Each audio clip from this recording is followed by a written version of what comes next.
Bonsoir à toutes et à tous. Dans le contexte de l'anniversaire du génocide des Tutsis qui s'est déroulé il y a 27 ans au Rwanda en 1994, nous accueillons ce soir deux invités qui vont nous parler de l'importance de garder la mémoire de cet événement qui est l'un des plus terribles crimes contre l'humanité de ces dernières décennies.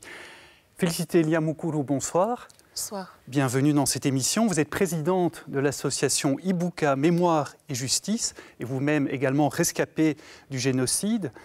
Également avec nous, Marie-Pierre Karangwa. Vous êtes également membre d'Ibuka en Belgique, plus spécifiquement d'ailleurs la secrétaire générale. Alors, avant d'entrer dans le vif du sujet, je vous propose de découvrir un reportage réalisé lors de ce que l'on appelle un voyage mémoriel au Rwanda, au cours duquel des enseignants belges se sont rendus sur différents sites consacrés à la mémoire du génocide.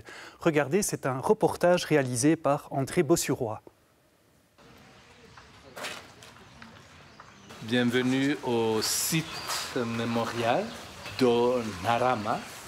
Nous avons beaucoup de sites mémoriaux dans le pays après ce qui s'est passé en 1994.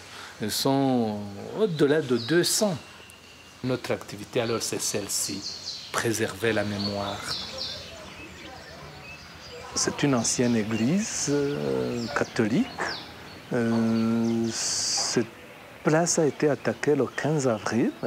Pendant le génocide, les gens sont venus y chercher refuge durant toute la semaine. Le génocide s'est déclenché le 7 avril et la place sera attaquée le 15 avril 1994. Par des militaires qui sont venus de Kigali dans des bus, accompagnés de miliciens venus aussi d'ailleurs pour rejoindre ceux de la région. Ils ont tué des gens pendant des heures et des heures, de 10 heures à 16 heures. On les a tués, on a détruit avec des armes traditionnelles, mais aussi on lançait de l'extérieur des grenades. On tirait même avec des armes à feu pour tuer ceux qui étaient à l'intérieur. Un voyage comme celui-ci, ça a du sens pour l'enseignant parce que ça change tout. En fait, j'ai déjà donné le cours sur le génocide au Rwanda dans mes classes, quelques fois, et je me rends compte en fait qu'en venant ici, je l'ai très mal donné. Ou en tout cas, je me suis arrêté à des faits très précis, à des choses qui étaient écrites dans les livres. C'est un peuple qui arrive, plus ou moins difficilement, mais arrive à vivre à côté de son bourreau, et que ça, c'est quelque chose qu'on n'arrive pas à comprendre sans avoir vu. Il faut que l'on apprenne du passé, il faut que l'on quitte la page noire que le Rwanda a connue pour construire un avenir meilleur et brillant.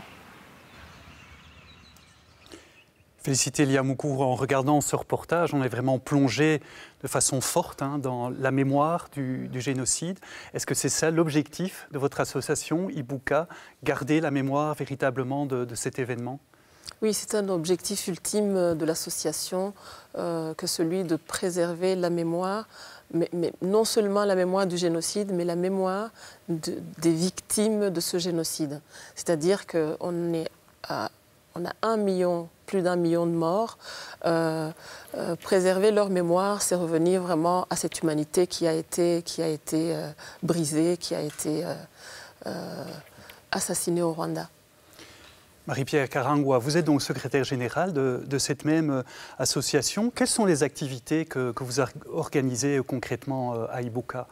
Il y a différentes activités chaque année qui sont... on répond à un appel d'offres aussi, puisqu'on a un centre labellisé et qu'on répond à un appel d'offres de la DOB. Et les activités peuvent varier d'année en année. Mais principalement, on a, dans le but de préserver la mémoire, les commémorations qui sont organisées chaque année le 7 avril. On a aussi des témoignages qu'on collecte pour essayer de continuer dans cette transmission de la mémoire.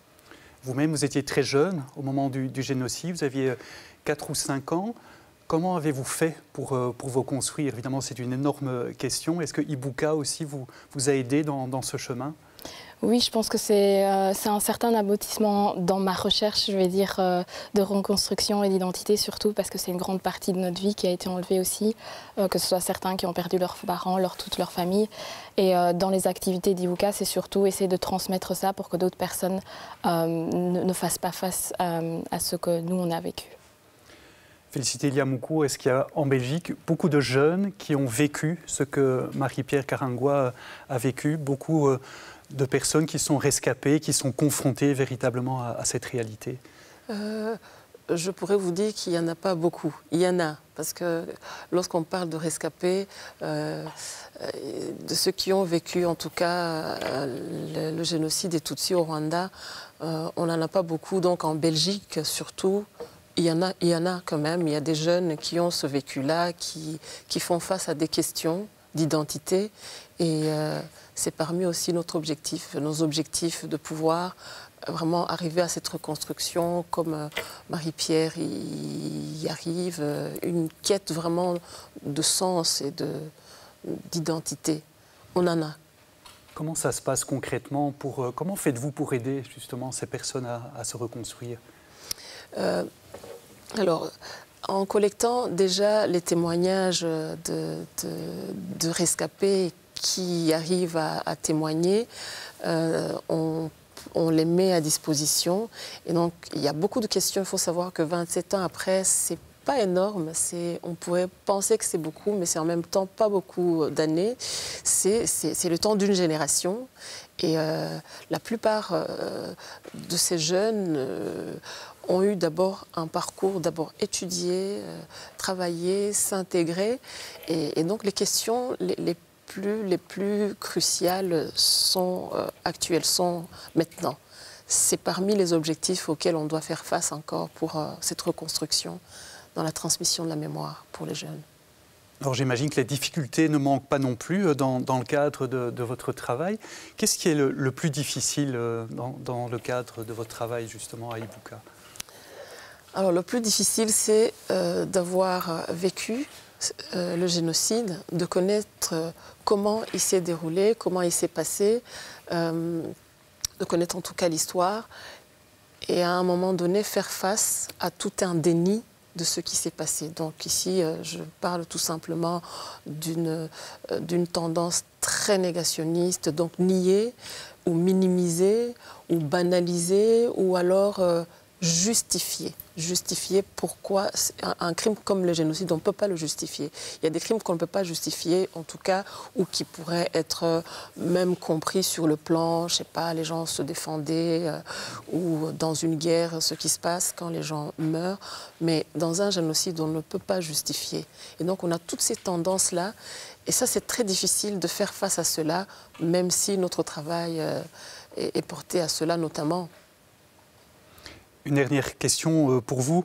Marie-Pierre Karangwa, est-ce qu'il est possible véritablement pour vous de réconcilier les victimes et leurs bourreaux 27 ans après les événements? Pour moi, ça dépend ce qu'on entend par réconciliation, parce que c'est assez personnel et c'est un cheminement qui est individuel à chaque rescapé. Mais on peut participer, je pense, à une reconstruction du pays ensemble, tout en cohabitant, je pense, et c'est ce qui se voit maintenant au Rwanda. Mais au niveau réconciliation, pour moi, ça reste très personnel et une démarche très individuelle ou spirituelle selon la personne. Félicité Liamoukou, avant de parler de réconciliation, il faut peut-être aussi parler de justice.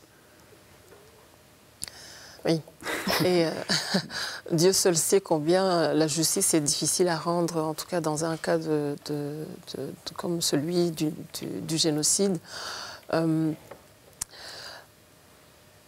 Alors, je pourrais simplement dire, par exemple, qu'au Rwanda, il y a eu les tribunaux populaires, Gacaca, qui ont quand même jugé pas mal de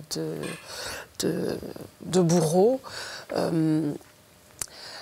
Et ces tribunaux ont permis à ce que les rescapés, la plupart des rescapés, sachent où se trouvaient les corps des leurs, où les fosses communes où ils étaient.